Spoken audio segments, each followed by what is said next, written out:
자, 2016년 9월 6일 화요일 시황방송을 시작하도록 하겠습니다. 자, 오늘 코스피는 2066포인트 마감이 됐는데요. 자, 0.31% 상승 마감이 됐습니다. 어제 종가 기준으로 해서 14개월 만에 사상 최고치를 기록을 했었는데, 자, 오늘 다시 한번 추가 상승 흐름들을 나타내게 되면서 또다시 한 번 더 2016년 들어서도 신고가 흐름들을 이어가고 있는 그런 모습들입니다.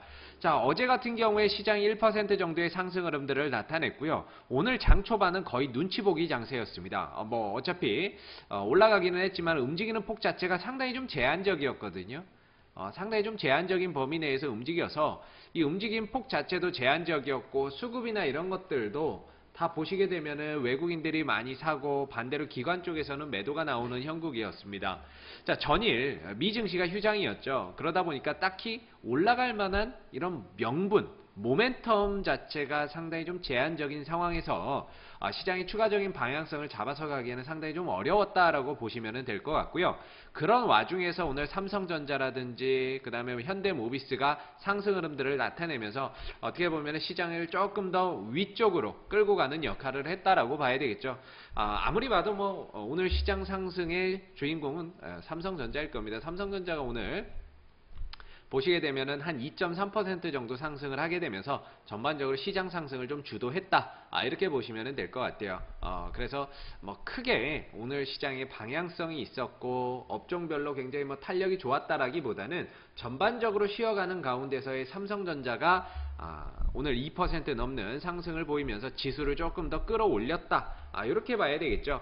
여전히 시장의 수급, 외국인들의 매수, 그 다음에 글로벌 유동성 장세, 여기다가 기업들의 실적까지 좋아지고 있는 이런 실정이다 보니까 전반적인 전반적인 시장의 방향성은 위쪽으로 보는 게 맞을 겁니다. 물론 이 중간중간에 보셨듯이 굴곡은 있을 겁니다. 이런 굴곡은 있겠지만 방향성 자체는 우상향으로 흘러갈 여지가 굉장히 좀 높다. 그래서 지금 여기서 이제 우리가 삼성전자를 살 수 있는 상황은 아니죠. 그리고 이런 것보다는 오히려 좀 많이 떨어져 있는 현대차나 기아차 같은 이런 자동차 업종에 대한 관심도 한번 가져보면 좋을 것 같고요. 낙폭 과대되어 있기 때문에 이런 것들이 서서히 조금씩 올라오는 그런 모습들을 하반기에는 기대를 좀 해볼 수 있다라는 거죠. 여기다 연기금 매수까지 들어온다면 연기금이 아마 이런 현대차나 기아차 같은 낙폭 과대되고 아직은 좀 바닥권에 있는 종목들로 저가 매수에 좀 들어오지 않을까라는 생각이 들죠. 그래서 자동차 업종들 한번 관심을 두고 봐야 될 것 같고요. 악재라는 악재는 다 반영이 되었기 때문에 추가적인 악재가 나올 만한 게 별로 없을 것 같습니다. 파업 이라든지 이런 것들도 다 반영이 된 상태라서요. 어느 정도 이런 자동차 업종에 대한 관심을 한번 가져보시기를 바라겠고요.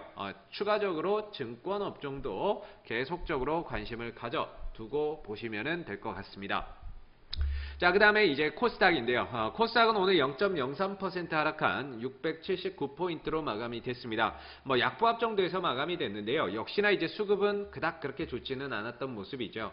오늘 외국인들이 193억, 기관들 쪽에서 한 721억 정도의 순매도가 나왔는데, 외국인들 기관들이 매도한 거에 비해서는 하락폭이 상당히 좀 제한적이었다라고 볼 수가 있을 것 같고요. 오늘 그래도 이제 이 셀트리온이라든지 그 다음에 카카오 상당히 좀 선방을 해줬습니다. 셀트리온이 한 2% 정도 상승의 흐름들을 나타냈고, 그 다음에 카카오가 강보합 정도에서 마감이 되면서 어느 정도 선방을 해주는 그런 모습들이었는데, 여전히 이 코스닥 시장의 주도주는 없습니다. 오늘 같은 경우도 결국에는 테마 종목들 몇몇 요런 뭐라고 해야 될까요? 정치 테마주들 이런 종목들이 상승의 흐름들을 나타냈었고요. 그 다음에 OLED 관련주들 HB 테크놀로지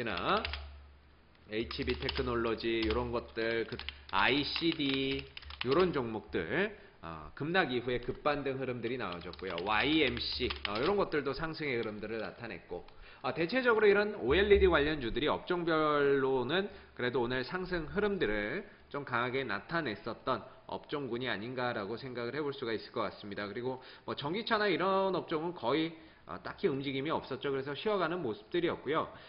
이거 외에는 거의 개별 종목 테마주들 누구누구 관련주, 누구누구 인맥주 이런 종목들이 오늘도 또 움직임이 나왔습니다. 그래서 광림 대표적인 이제 반기문 관련 테마주인데요. 광림이라든지 보성파워텍 이런 것들도 오늘 상승세를 좀 나타냈고 유성 TNS와 같은 이런 그 문재인 관련주들도 우리들 휴브레인 같은 이런 종목들도 오늘 상승의 흐름들을 강하게 나타냈습니다. 그래서 주도주는 없지만 이런 개별 종목들이 돌아가면서 파동이 나오고 탄력이 나오는 만큼 이런 그 정치적인 테마주들, 이슈 있는 종목들에 대한 관심도 분명히 가져봐야 될 것 같고요.